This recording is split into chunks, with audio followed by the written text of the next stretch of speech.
This is a cycle of lectures by Rudolph Steiner entitled The Evolution of the World and of Humanity, given in Penmaenmawr, England in 1923. This is lecture 1, given on the 19th of August, 1923. In order to understand the world and its evolution, it has always been considered necessary to have an understanding of man himself. It is admitted far and wide that in bygone ages, when the life of matter was not the only subject of consideration, but when spiritual existence was also taken into account, man was regarded as a microcosm, a little world.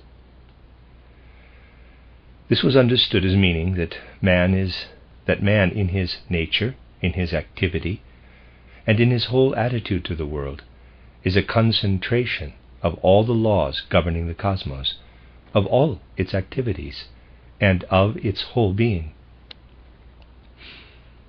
During those ages, it was strongly felt that a true understanding of the world could only be based upon an understanding of man. If, however, we desire to be truly without prejudice, we are immediately confronted by a difficulty. When a man tries to acquire self-knowledge, which alone can give a true knowledge of man, he is immediately confronted by the greatest of all riddles, and after some time spent in self-observation, obliged to admit that his own being, as it appears in the world which his senses reveal as encompassing him, does not appear in its fullness even to his own soul, to himself. He must admit that a part of his being is concealed. The ordinary physical development remains unaware of its existence. Thus, the man who desires a real knowledge of the world is confronted with the task of first developing his own being, and of finding his true being through self-knowledge. A simple reflection will prove that a man's true being, his inner activity, his personality, his individuality, cannot be present in the world, which, according to the evidence of his senses, is all around him. For the moment he passes through the gates of death, his corpse as such becomes subject to the laws of the world by which he was surrounded, and which alone was perceptible to his senses. The physically dead man is then given over to those laws of nature active in the visible world. What we know as the organism of man then ceases to exist, and in a certain length of time, depending on circumstances, it is entirely destroyed. So that those laws we designate as the laws of nature, and of which we learn by means of the external observation of the senses, are only adapted for the destruction of the human organism and not for its construction. We must therefore seek for these laws, for that activity which in the earthly life, from birth to death, indeed from conception to death, battle against the laws of decay. Every moment of our life we are occupied through our inner human nature in fighting against death. When we look around us in that part of the world of sense which is alone comprehensible to man, the mineral, lifeless world, we find it governed by the forces which mean death to man. It is a delusion on the part of the modern scientist to believe that he can grasp the nature of plants by means of the laws governing the outer world of sense. He will never be able to do so. It will never be possible to comprehend the plants, and though we may cherish the possibility as an ideal, we can never investigate the plants, still less the animals and physical man, by means of the laws active around us in the external sense world. We, as earth beings, between conception and death, are in our actual inner condition at war with the laws of nature.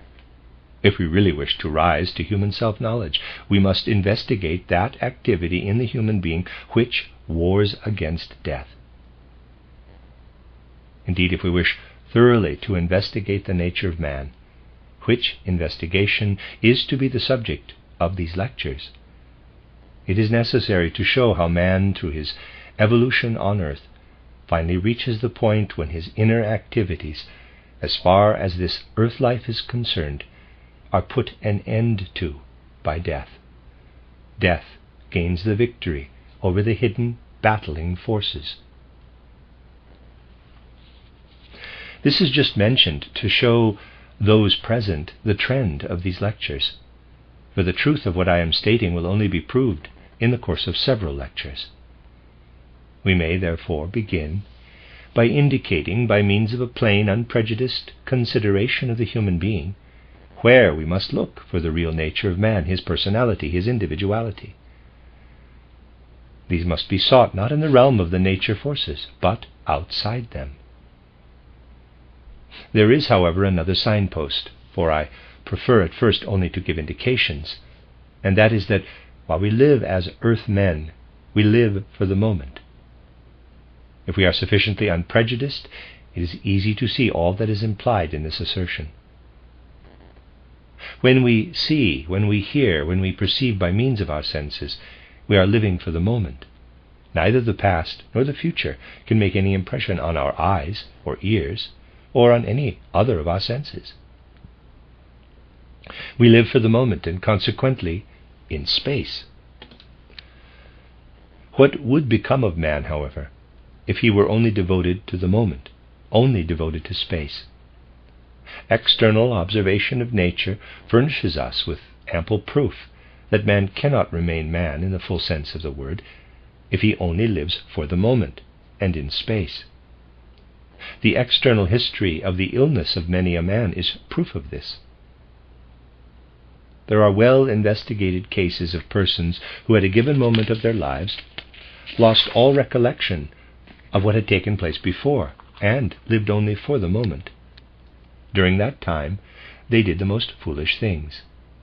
In contradiction to the life they had hitherto led, they may perhaps have purchased a railway ticket, travelled to a certain station, and done whatever was necessary at the moment in a reasonable way. In fact, they may have acted in a way cleverer and more skillful than before. They went to their midday meal at the proper hour, and did everything connected with their daily life at the right time. When they reached the last station for which their ticket was available, they may have taken another, which perhaps did not correspond with the first journey. In this way they may have wandered about for years, until at last they reached some place in which they did not know where they were. Everything up to the time of taking the first ticket, or even leaving home, is completely blotted out of their consciousness. Their memory only extends to the intervening time. This puts their soul life and all their human life on earth into a state of chaos. They do not feel connected with their whole being as they used to do. Formerly they always lived for the moment and could always direct themselves aright in space. Now they have lost the inner sense of time. They have lost their memory. The moment a man loses the inner sense of time, the real inner connection with the past, as regards this earth life, his life becomes chaos. Merely living in space does not suffice to make his whole being healthy. In other words, a man in his senses always lives for the moment, and though in certain cases of illness he may sever his life from space and from the moment, yet at such times he is not a human being in the full sense of the words. Our attention here, directed to something in man which is withdrawn from space and belongs only to time, so that we may say that while the experience in space is one with the experience in time, which must ever be present, for memory must bring the past into the present if a man's whole being is to be complete, man's presence in time is an unavoidable necessity, something which he cannot be without. Yet, as regards the past, time is never with us at the moment.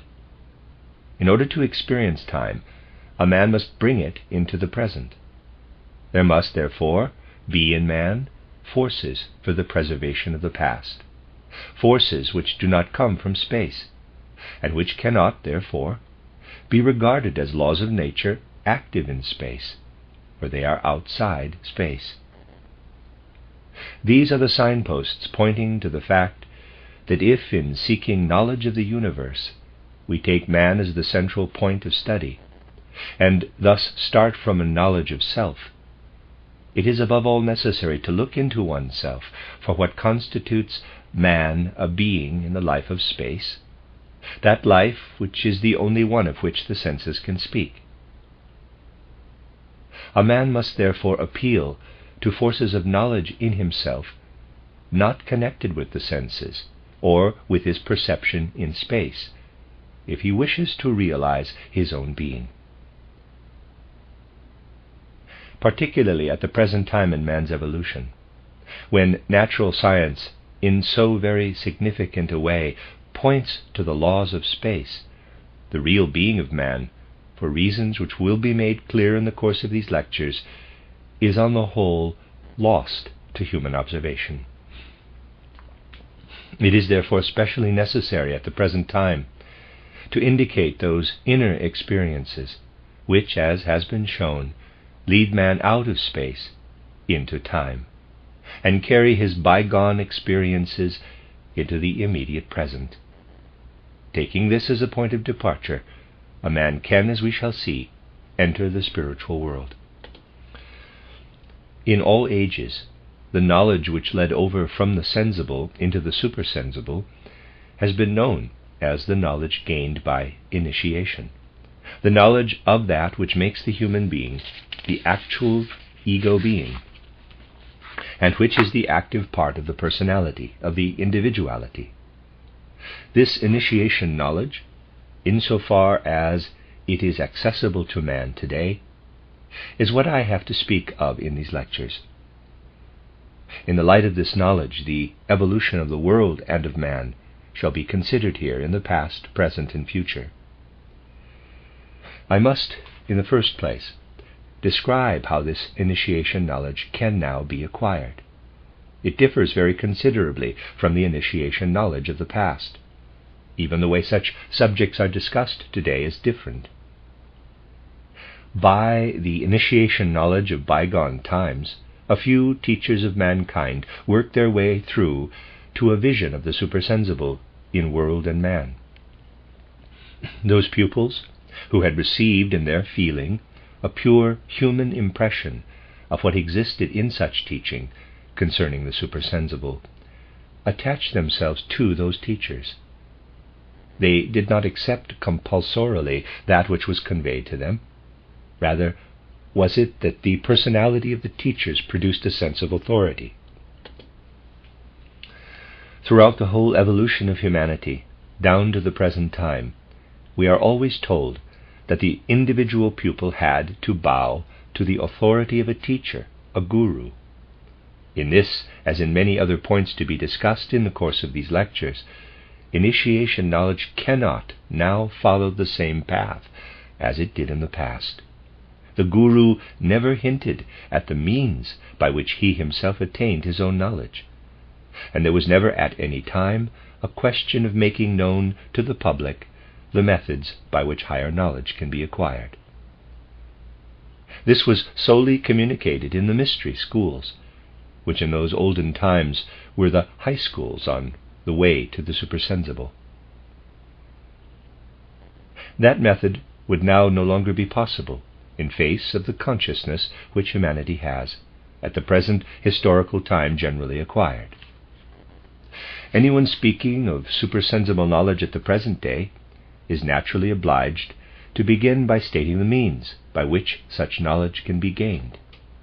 It then, of course, rests with each one to decide how he himself will arrange his life with regard to the exercises for body, soul, and spirit, by means of which it is possible to develop in the human being those forces which extend beyond the laws of nature, and by which it is possible at the present time to perceive the real being of the world, as well as the real being of man. These lectures will therefore follow the obvious course, in that I will begin by giving a few indications of the way in which present-day man can acquire knowledge of the supersensible. we must begin with man himself, and the position he has assumed in life, on earth, in space, and in the present moment. Man in soul and body, as an earth being, I say this deliberately, is threefold. He is composed of a thinking, a feeling, and a willing nature. The human being's share in earth life includes all that lies in the sphere of thinking, feeling, and willing. Let us first consider the most important section of man by which he plays his part in earth life, and this undoubtedly is his life of thought. For this thinking nature in man gives him that complete clearness of comprehension as regards the world, which as earth-man he requires.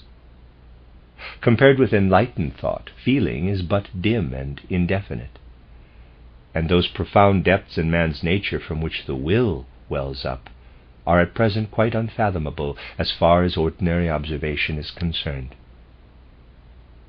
Just consider how little will we make use of in the ordinary world, in our everyday experience.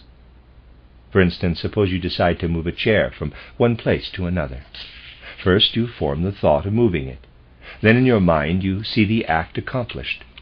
The concept once formed then passes into the blood and muscles by some means of which you are completely ignorant. What takes place in your blood, muscles, and nerves when you go across the room, lift the chair, and put it elsewhere, that too is part of the concept which you imagined. But the actual inner activity at work within your skin is a process of which you yourself are completely unconscious. In your thought, you could only foresee the result. The process of willing is therefore that of which we are least conscious in our waking activity. Of man's activity during sleep we shall speak later. In his waking activity the will is quite in the dark. In fact, we know just as little of the translation of thought into will as in everyday life we know of what happens to us between falling asleep and waking. Even while awake, we are asleep to the inner nature of our will. Our concepts, our thinking alone brings clearness to man's earth life. Feeling occupies a position midway between willing and thinking. Just as our dreams stand forth as indefinite, chaotic concepts, as a sort of half-sleep between sleeping and waking, so does our life of feeling lie between willing and thinking, and is in fact a waking dream condition of the soul. Yet man's concepts, his thoughts, are what we must regard as his clearest light. But how does man's thinking run its course in ordinary earth life? In our whole human earth life it plays an absolutely passive part. Self-observation can alone render us thoroughly honest as to this. From waking to falling asleep, man gives himself up to the outer world. He allows the impressions of his senses to have the mastery, and with these are connected our concepts. If we turn away from the sense impressions, or if they leave us, our concepts still remain within the soul. As time goes on, they change into memories. An honest self-examination, however, would compel us to admit that in the concepts which are the result of our ordinary life, there is absolutely nothing that does not come from the outer world, from the observation of our senses. If we investigate the contents of our soul in a conscientious and unprejudiced way, we shall find that in some way or other they are all the result of external impressions. In this respect, those mystics who do not probe into the very depths of their nature, I am only now referring to such, are subject to illusion. They believe that by a more or less dim inner training they can attain inner insight concerning that higher divine nature which is the very foundation of the world. These half or even quarter mystics often tell of an inner soul light kindled within them, or of what they may have perceived spiritually. A man who is really honest and conscientious over his self-examination will not fail to observe how many mystic visions can be simply traced back to external sense impressions, which in the course of time have undergone transformation. The following case may perhaps seem paradoxical. A mystic who has reached the age of 40, believing he has had a direct imaginative, visionary impression of, let us take a concrete example, say, the mystery of Golgotha, in which he saw this with inner spiritual vision, will feel very greatly uplifted inwardly. But a really good psychologist may investigate the earlier life of the mystic and find that as a boy of 10 years old, when accompanying his father on a visit, he saw a little picture. This picture, which referred to the mystery of Golgotha, made but little impression on his soul at the time, but it remained, and in an altered form sank into the subconscious depths of his soul, and at the age of 40 it arose as a great mystical vision. This must be emphasized most strongly to anyone who today ventures in any sense to speak publicly of the paths to supersensible knowledge. For if he regards these paths as of easy ascent, he will, as a rule, only be able to speak of them in a dilettante way. One who wishes to speak with authority of mystical supersensible paths must make himself acquainted to some extent with all that can lead to error in this domain. He must know, and know accurately, that ordinary self-knowledge contains for the most part nothing but transformed external impressions, and that true self-knowledge must be sought today through inner development, by drawing up forces from the soul which were previously not there. At this stage, one must consider the passive nature of ordinary thought. It creates impressions in obedience to the senses. The earlier impressions arise in one's thoughts sooner, the later ones arise later. What is more on the surface in one's thought is uppermost, and what is deeper is below. Thus, as far as man's ordinary concepts are concerned, not only in ordinary life but also in science, he only follows in a passive way the events that take place in the outer world. Our science has indeed progressed so far as to consider the way things now take place in the external world, without the smallest thought being given to them, as the ideal. It considers it ideal to keep all thinking as much as possible in abeyance when pursuing its methods of research. In its own domain, this is quite right. By these means it has made the greatest possible progress, but it has gone further and further away from the true being of man. For the first step to those means of supersensible knowledge, which as regards the inner soul forces may be called meditation, concentration, and so forth, the very first essential is to find a bridge leading from purely passive thinking to inner activity of thought. The following is a purely elementary description of the first step to be taken. Instead of being stirred from without by a given concept, we must select one that we ourselves have altogether drawn from our inner being, and hold that as the center of our consciousness. It does not in the least signify whether this concept is a correct one or not. The point is that it should be actively drawn from the inner being of the soul. For this reason, it is well not to take a concept which may have been stored in our memory, for many indefinite impressions are attached to all our memory concepts. When we ourselves draw something from our memory, we cannot be sure as to how much passive thought is connected with it. We cannot be sure whether we are really carrying out our meditation with real inner activity. There are 3 possibilities. The first is to proceed quite independently. In this case, we may take an easy concept, as simple as possible, which we are aware of having made then and there, and which is in no way connected with any memory. For instance, we might take an apparent paradox, which would drive us to say, if I ever thought such a thing, I must have been out of my mind. a concept that deviates, and consciously so, from all we have received passively. We must, however, be quite sure of the activity, the inner activity, by means of which the meditation arose. A second method consists in going to someone who has had experience in this domain and asking him to give us a meditation. This method might make us afraid of becoming dependent on that person. But if we realize that from the moment we are given the meditation, each step must be taken independently by means of our own inner activity, that we have only been given the opportunity of receiving something new, and that we must grasp it with inner activity for the very reason that it comes from another, if we are fully conscious of this, we need not be afraid of becoming dependent. But we must be careful that our actions in this respect are guided by this consciousness. The third possibility is to seek a teacher in what I might call an invisible way. You take a book which you know you have never had in your hands before, open it at random, and read a sentence.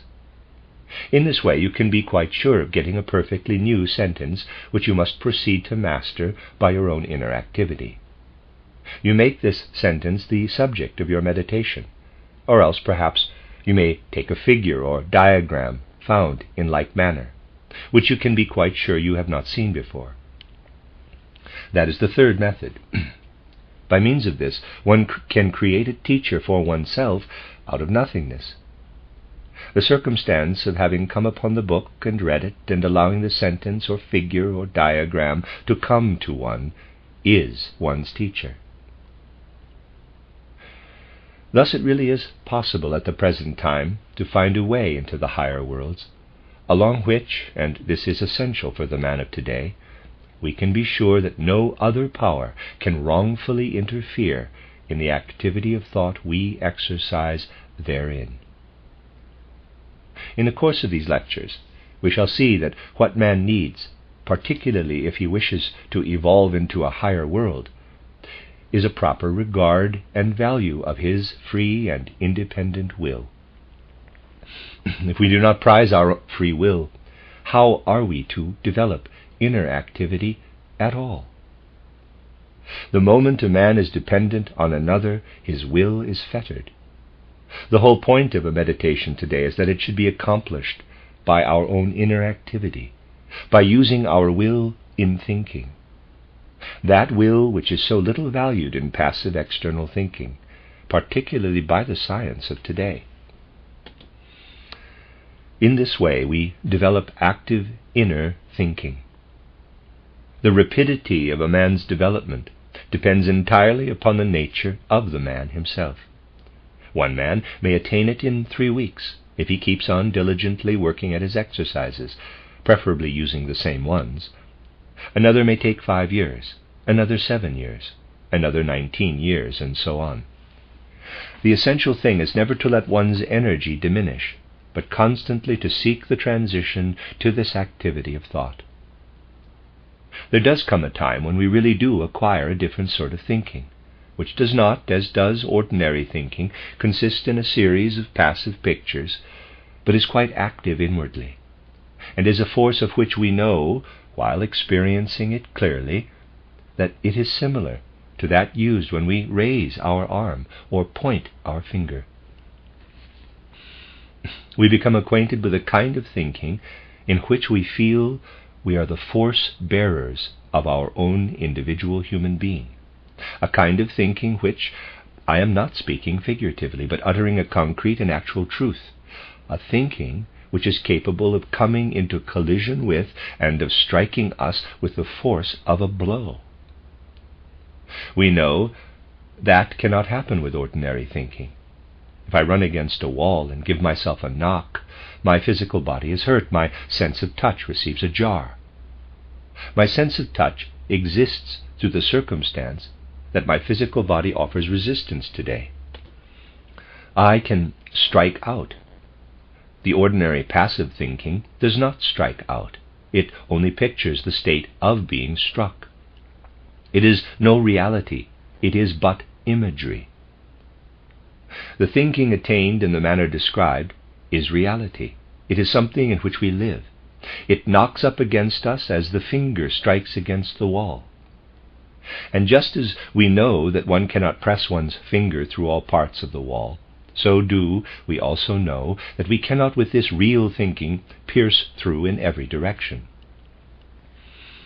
The first step is, through our own activity, to transform our thinking into a psychic organ of touch, so that we feel just as much part of that as we usually do when we grasp or touch something.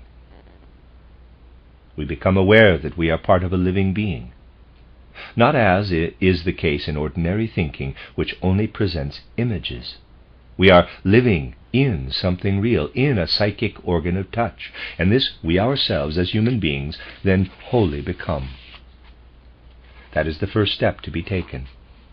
We must change our mode of thought so as to feel, quote, I myself have now become all thinker, close quote. This kind of thinking is not like physical touch.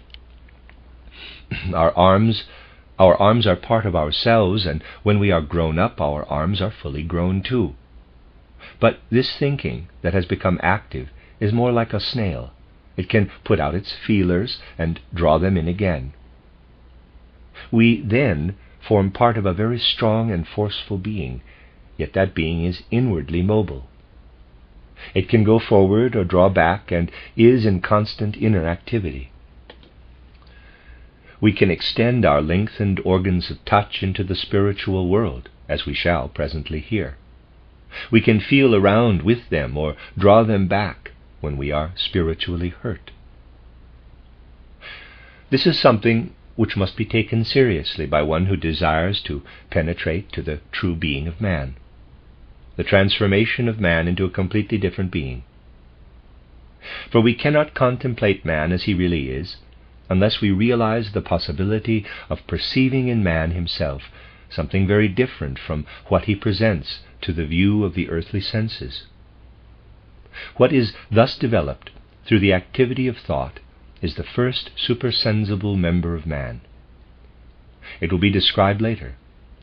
First, then, we have the ordinary physical body of man, which can be perceived by the ordinary sense organs, and which offers resistance if touched with the ordinary organs of touch. We then come to the first supersensible part of man, which may be called the etheric body, or, if you prefer it, body of formative forces. The expression does not signify, but we must use a terminology. I shall therefore in future call it the etheric body or body of formative forces. Here we have the first supersensible principle of man, which is actually just as perceptible to the higher sense of touch, into which the thinking can be transmuted, as the physical things outside are to the physical touch. Thinking is transmuted into supersensible touch, and this latter is perceptible to the etheric body of man, and can in a higher sense be actually seen by it. This is, so to speak, the first real step forward into the spiritual world.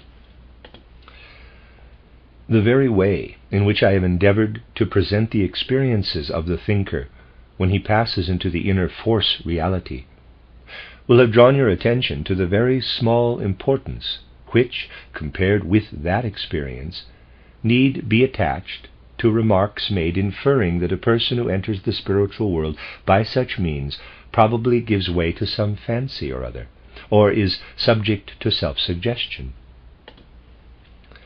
A man who, having had such an experience, wishes to speak of the higher worlds, will immediately be met by such remarks.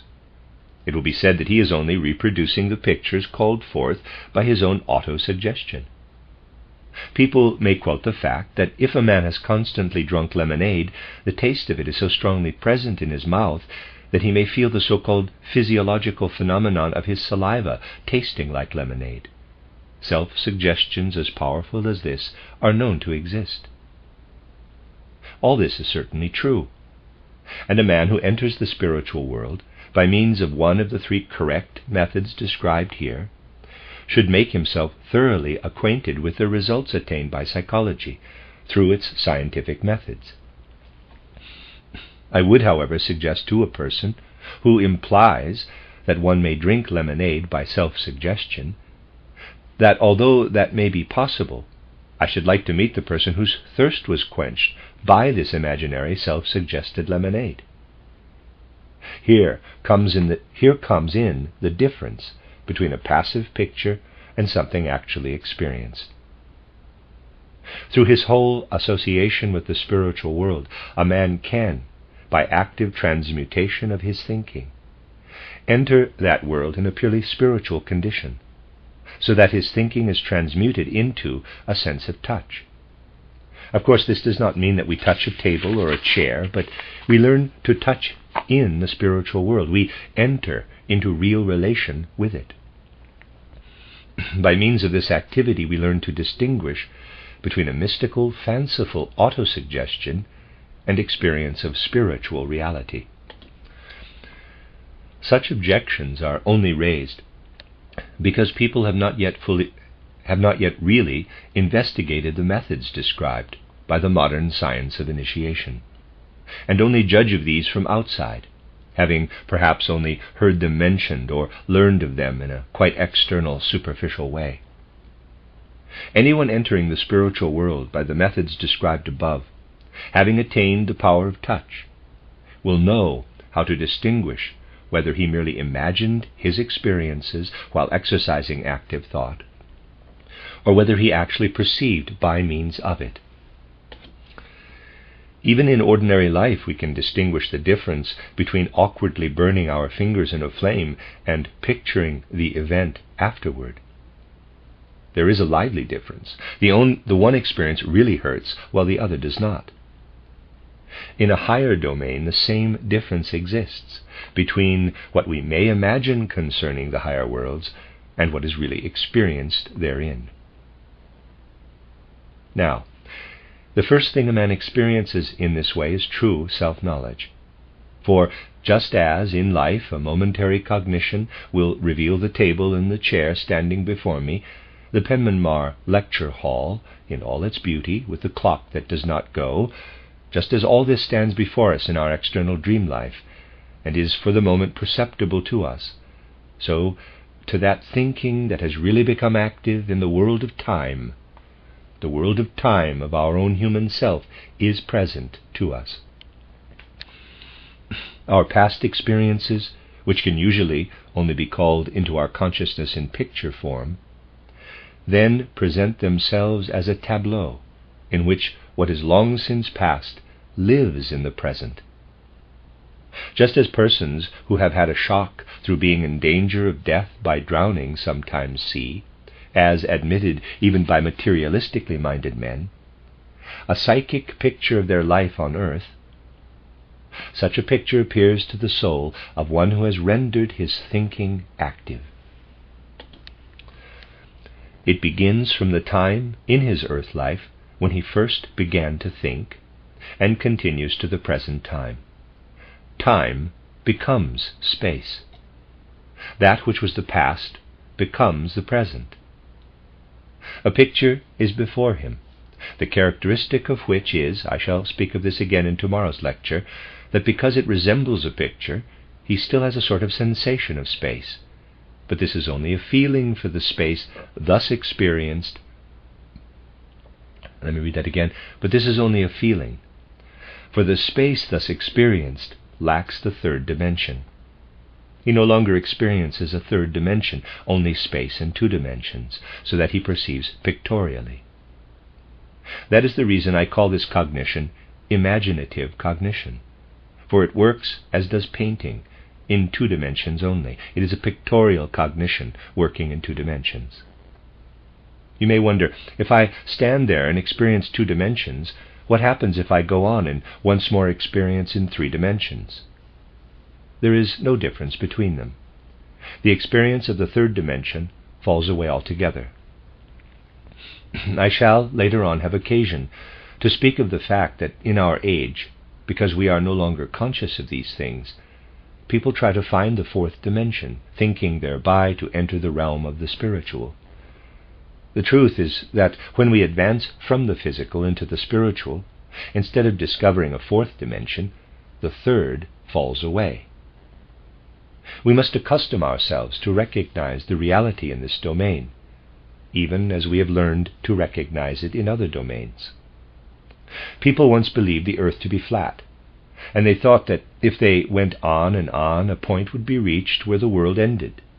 And just as it was considered to be a great advance when it was ascertained that if a man went far enough he returned to his starting point, so will it represent an advance in the inner comprehension of the world when it becomes known that on entering the spiritual world we do not go from the first, second, and third dimension into the fourth, but turn back to the second, and indeed, as we shall see, even return to the first.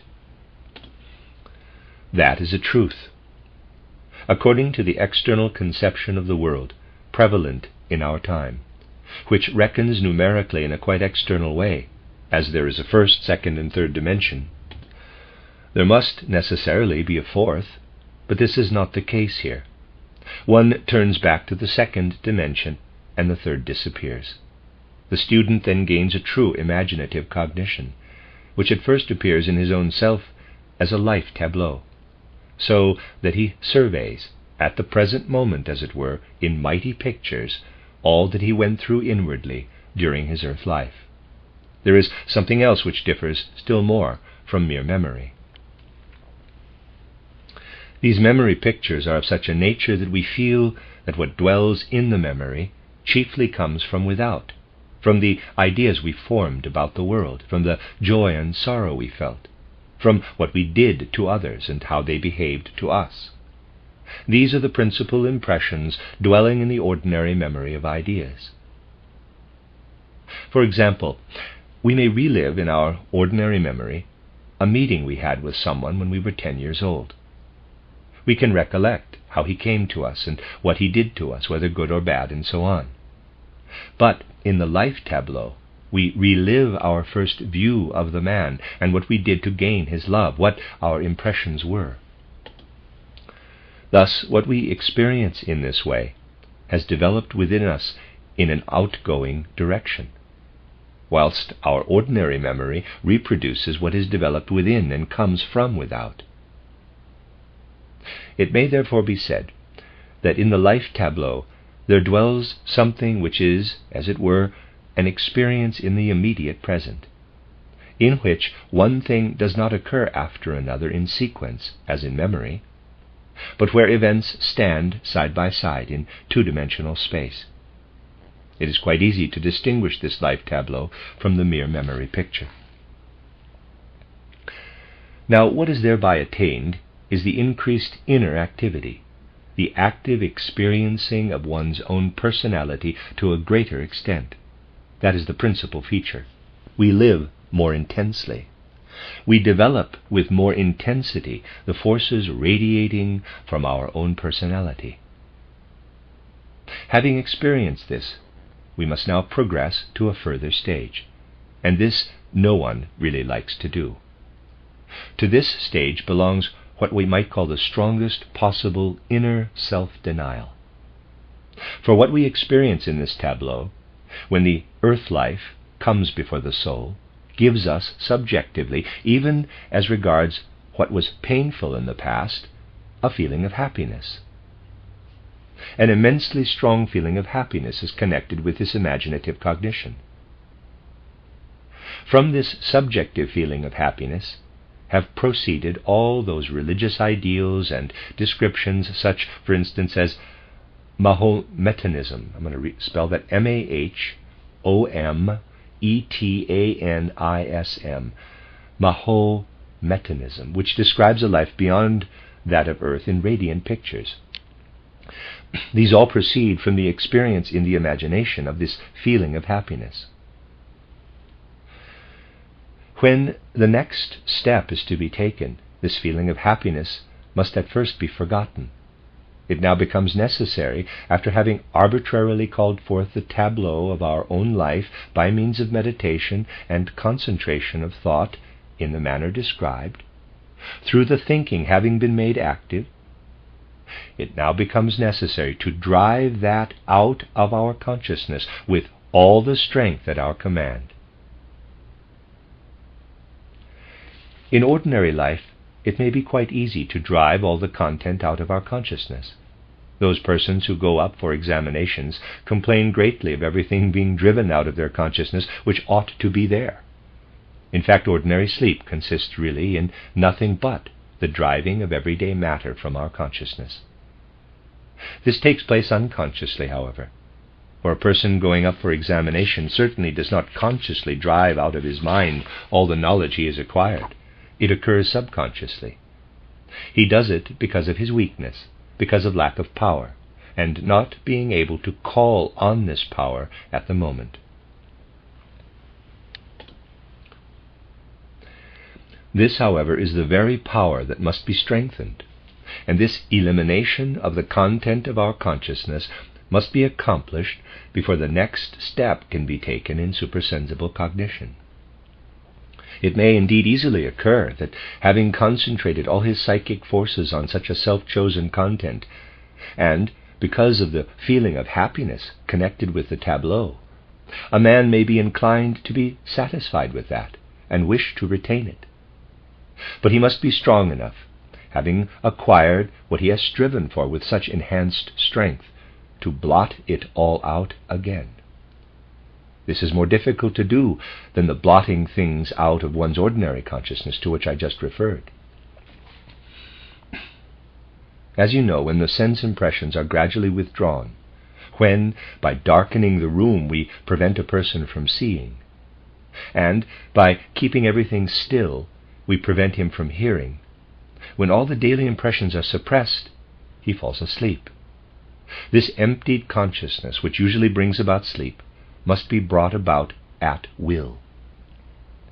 But having blotted out the whole contents of his consciousness, and all the impressions deliberately made therein, the student must be awake. And this is the significant point. He must only be awake for the purpose of exercising the inner activity. He must not be awake to outer impressions, or to any experiences of his own producing. That is then the establishment of the emptied consciousness, but it must be fully experienced as such. Then, having thus blotted out his consciousness, what through his enhanced forces he was able to bring about within it, when his consciousness is completely emptied, it does not remain empty. Then comes the second stage of cognition, which, in contradiction to the imaginative cognition, may be called the inspirational cognition. Having by means of such preparations acquired the emptied consciousness, it now becomes possible for the spiritual to appear before the soul just as clearly as the visible world to the eyes, or the audible world to the ears. It is now no longer our own experience that comes before us, but the spiritual world, which penetrates us and presents itself to us. If we are so strong that we are able to blot out of our consciousness not only separate parts of the life tableau, parts that we may have particularly worked upon, but the whole life tableau at once, so that we can call it up or dismiss it at will. If having had the life tableau, we can replace it with the emptied consciousness while wide awake, the first thing that will then enter will be the pre-earthly life the student brought with him before descending into an earthly body through conception. The first true supersensible experience that comes after establishing the emptied consciousness is that of seeing one's own pre-earthly life. From that moment one knows of the immortality of man from a side which is no longer emphasized today. Today people only talk about immortality, but they do not learn the reality of it simply by saying immortality is the refutation of death. That certainly is as true as the other side, of which we shall have much to say. But what we first learn to know through the cognition acquired by the methods I have merely outlined is not immortality, the negation of death, but birthlessness, the negation of birth. That is just as important to man as immortality. Only when it is understood that eternity has two sides, birthlessness as well as immortality, shall we be able once again to penetrate the permanent by means of cognition, to penetrate the truly eternal in man. Modern languages still contain the word immortality, but the word birthlessness, which the ancient languages possessed, has been forgotten. One side of eternity, unbornness, has been forgotten first. Now, in our materialistic age, man's knowledge is faced with the tragic moment when immortality too may be forgotten. The tragic time when there is no longer any desire on the part of the purely materialistic conception of the world to know anything of the spiritual which lives in man. Today I have only been able to give, in the merest outline, the very first steps that lead into the spiritual worlds. In the next few days we shall have to go further into the subject, and then to go on to what can be learned by these methods concerning man and the world, past, present, and future. The end of Lecture 1.